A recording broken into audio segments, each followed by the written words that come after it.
Hi guys, I'm James Orr, founder of Decisive Trading. Today I want to talk to you about the best way to stick to and achieve your goals using what I call the 4 R's. Now, the first thing to say is we've all given up on goals. No one has gone on to work toward and achieve every goal they have ever set themselves. And that's a real problem because goals, by their very definition, are things that we want to achieve. And yet we give up on our goals with a frightening regularity.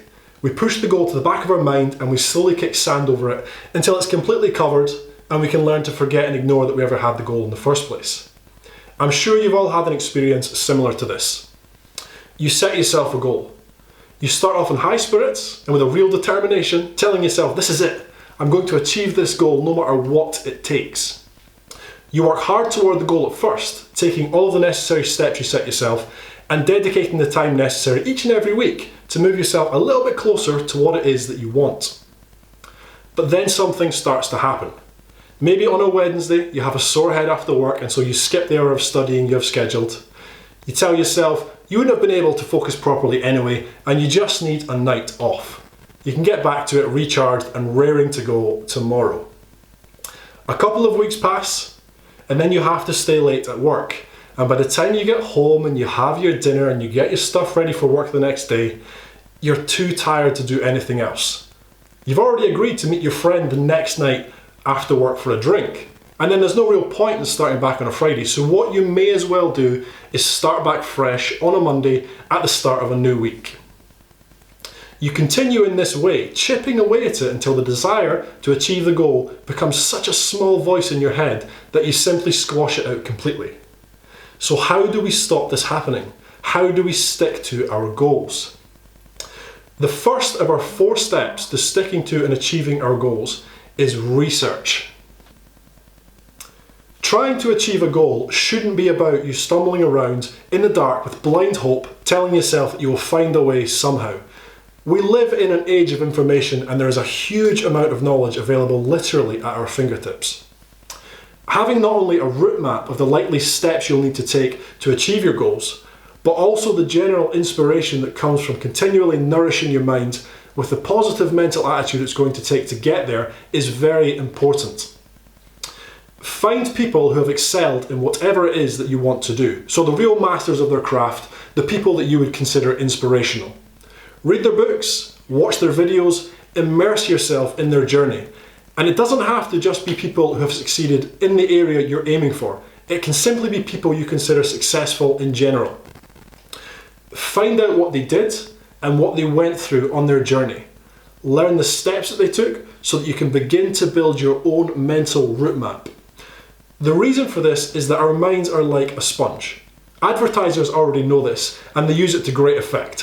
What you repeatedly hear and what you repeatedly see plants a seed in your mind and it is going to influence you. You want to continually be feeding your mind with the necessary fuel you need to keep going on your journey through the tough times that are bound to come.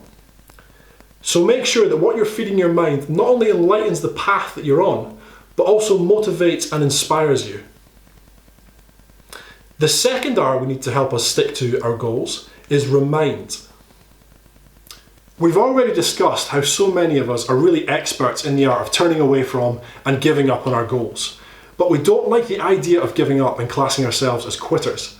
So what we do, and it's pretty sneaky, is we find ways to allow ourselves to forget that we ever set the goal in the first place.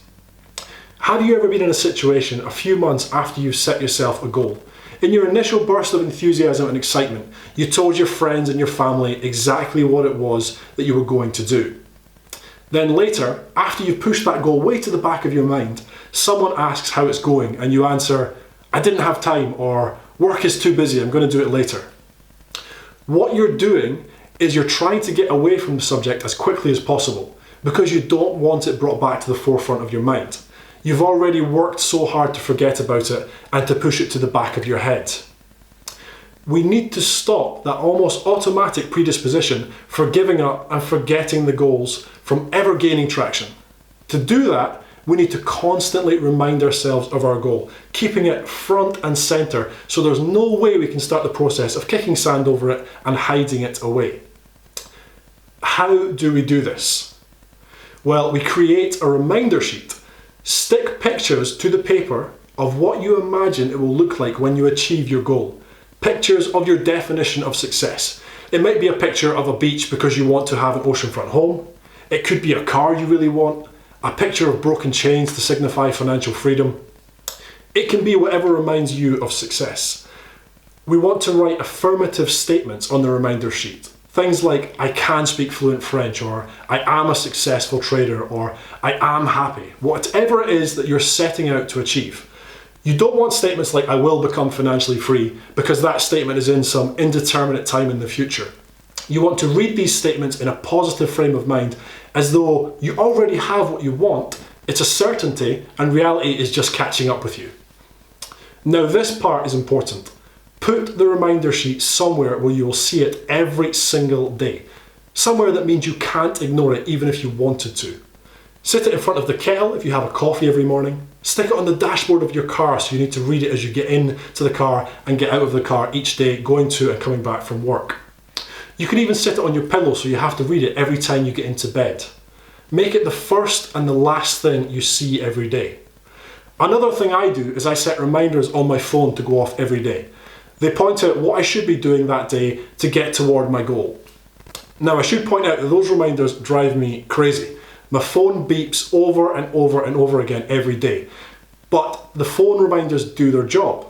They make it impossible for me to ignore what I should be doing. And I know that it's the lazy part of my mind that's getting annoyed. It's the part that wants to just ignore it for the day and take a day off.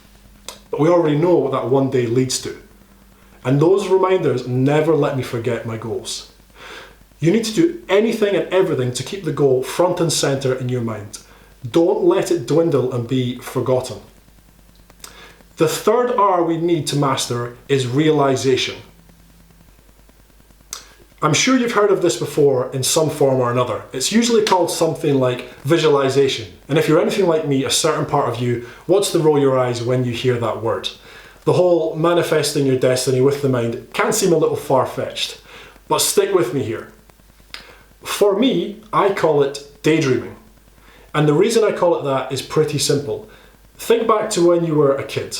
You didn't need a computer, you didn't need toys to entertain yourself. You could sit in the middle of the floor for hours and use the power of your imagination to do and be anything. And that's because the mind is a powerful tool.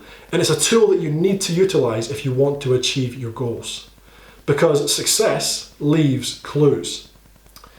And one of the most common threads you're going to find when you work on that first R, research, is that most, if not all of the people who inspire you and are at the top of their game use realization.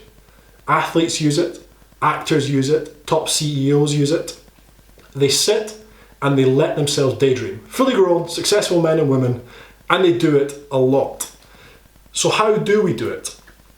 We allow ourselves to once again use our imagination. We create ourselves in the situation of having already achieved our goals. Give yourself even 10 minutes a day to just sit and place yourself in the position of having achieved the goals you set yourself. Enjoy the experience of doing it. Feel the emotions of being in that place of success, the pride and the sense of achievement, the happiness and the self-worth. Make it real in your mind. Do it and your determination to get there will become so strong you can't ignore it. Now, I think realization has been misunderstood. Too many people look at it as an easy answer or the easy route. All you have to do is visualize what you want, and like magic, it manifests itself in your life. Too many gurus peddle that nonsense, and it's not realistic at all. They're essentially catering to the lazy who want the easy route, which is also very common in the trading community. That's not how it works. Unfortunately, life is not that easy, and for me, that belief is what holds a lot of people back. How it actually works is that the more you daydream about it, the more real it will become in your mind. You'll be able to see it and feel it quicker each time you do it, until you can be sitting in a traffic jam, drifting off to that place with relative ease. And this is the key part about realization. The more real it becomes to you, the more you feel that sense of being there, the more determined you will become to realize that daydream. You will literally rewire your brain to get there. Obstacles will no longer seem so daunting, but rather things that you just need to deal with. The work will become fun because you know what it is leading toward. I like to think of realization as an exercise. We exercise to improve and strengthen. And realization is an exercise for our determination muscle.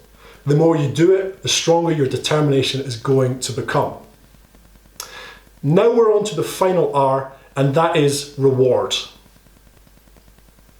This one is pretty easy. Quite simply, reward yourself. When you reach a milestone on the way to your goal, so you lose a certain amount of weight, you study every day for a week, or you stick to your plan for the month, whatever it may be, allow yourself a reward. Go to the cinema, go out for a meal, take a weekend trip somewhere nice. You need to acknowledge good, hard work. The reward is something tangible and it's within reach, because certain goals can take a long time to achieve, and if we only focus on the end product, it's easy to get disheartened and lost under what still needs to be done. So break it down and reward yourself for each step you take. This gives you things to look forward to and work toward. It's a lot easier to make sure you do all of your study this month, because then you can allow yourself to meet up with your friends for a night out, than it is to study every week for 3 years, because it will allow you to become a successful trader. And hey, life shouldn't be all about work and no play. So make sure you give yourself permission to have some fun. And those are the 4 R's to achieving your goals. As always, I hope that was helpful. I'm James Orr, and thank you.